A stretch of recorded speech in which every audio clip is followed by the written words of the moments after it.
ఒంటరిగా వెళ్ళవలసి వస్తుంది, ఒంటరి వారైపోతారో అని ఎప్పుడు కూడా అనుకోలేదు. What a tragic situation nowadays. ఎంత ఆందోళనకరమైన పరిస్థితులను చూస్తున్నాము. Who will help us out? ఇప్పుడు ఇలాంటి పరిస్థితుల్లో ఎవరు నాకు సహాయం చేస్తారో? Is father helping me? తండ్రి నాకు సహాయం చేస్తున్నాడా? Brother? లేదంటే సహోదరులు, Wife? భార్య సహాయం చేస్తున్నారా? Preacher? లేదంటే బోధకులు, Singer? లేదంటే పాటలు Translator? తర్జుమా చేసేవారా? Who will help me out? ఎవరు నాకు సహాయం చేస్తారు? All the sources have failed. అన్ని ఆధారాలు కూడా తప్పిపోయాయి. There is only one source. ఒకే ఒక్క ఆధారం ఉంటుంది. Whence cometh my help? నాకు సహాయం ఎక్కడ నుండి వస్తుంది?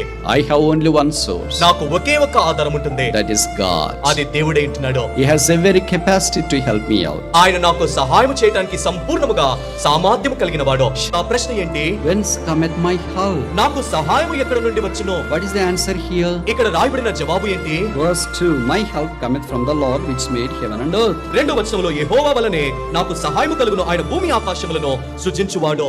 My help cometh from the Lord. నా యొక్క సహాయము నా ప్రభు యొద్ద నుండి వస్తుంది. So it's the source of the help is vital. కాబట్టి ఈ యొక్క జవాబు సహాయం దొరికే ఆధారం అనేది ఎంతో ప్రాముఖ్యమై ఉంటుంది. Who is the source for our help? మన యొక్క సహాయమునకు ఆధారము ఎవరు? It is the God himself. అది దేవుడే ఉంటున్నాడు. If God is not there, there is no source for the human being to receive the help from. ఒకవేళ దేవుడే లేనట్లయితే మానవాళి సహాయము పొందటానికి ఎలాంటి ఆధారము ఆస్కారము కూడా ఉండదు. Do you believe this God? ఈ యొక్క దేవుణ్ణి ఎందుకు విశ్వసిస్తున్నావా? This God loves you. ఈ యొక్క దేవుడు నిన్ను This ప్రేమిస్తున్నాడు. God cares for you. ఈ దేవుడు నిన్ను పట్టించుకునేవాడు. This God is more mindful about you. ఈ యొక్క దేవుడు నీ పట్ల అధికమైన మనసు కలిగిన This వాడు. God will never leave you. ఈ దేవుడు ఎప్పుడు కూడా నిన్ను విడిచిపెట్టేవాడు This కాదు. God will never fail for you. ఈ దేవుడు నిన్ను ఎప్పుడు కూడా తప్పిపోయేలాగా చేసేవాడు కాదు. This God would like to be with you all the ఈ time. యొక్క దేవుడు ఎల్లప్పుడూ కూడా నీకు తోడుగా ఉండాలని కోరుకునేవాడు. No matter how rebellious you are, నీవు ఎంత తిరుగుబాటు స్వభావం కలిగినప్పటికీ, no matter how hard you are, నీవు ఎంత కఠినమైన స్వభావంతో no matter how ఉన్నప్పటికీ, bad you are, నీవు ఎంత చెడు స్వభావంతో no matter ఉన్నప్పటికీ, how wicked you are, నీవు ఎంత దుష్టత్వంలో ఉన్నప్పటికీ, no matter how vagabond you are, నీవు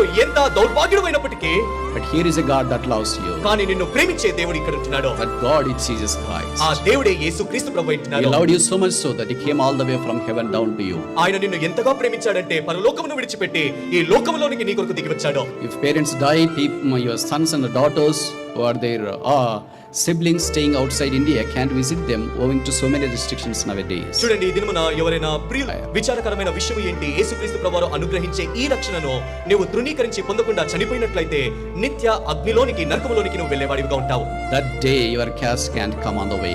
ఆ దినమున ఏది కూడా నీకు సహాయముకో Your రాదు. caste, నీ యొక్క కులము రాదు, your degrees, లేదంటే నీకున్న స్థాయిలు రాదు, education, నీ యొక్క చదువు రాదు, financial status, నీ యొక్క ఆర్థికమైన సామర్థ్యము రాదు, your beauty, charm, popularity, background will never come. లేదంటే నీ యొక్క సౌందర్యము, నీ అందచందాలో ఏది కూడా, లేదంటే నీ స్థాయిలో ఏది పేరు ప్రఖ్యాతులో ఏవి కూడా నీ వెంట రావో. As you came, you had to go the way, same way. ఏ విధముగా నీవు ఈ లోకానికి వచ్చావో అదే విధముగా ఈ లోకాన్ని విడిచి ఖాళీగా వెళ్ళిపోవాలి. It would be a sad ending for you. అది ఎంతో విచారకరమైన అనుభవము. How can you travel without knowing the destination? నీ యొక్క గురి ఏంటో తెలియకుండా ఏ విధంగా నువ్వు ప్రయాణం అవుతావో? Do you know what is the destination for you? నీ జీవితంలో గమ్యము ఏంటో నీకు తెలుసా? If only you believe the Lord Jesus Christ, the destination is heaven. యేసుక్రీస్తు ప్రభువునందు విశ్వాసం ఉంచితే పరలోకము నీ గమ్యమై ఉంటుంది. If you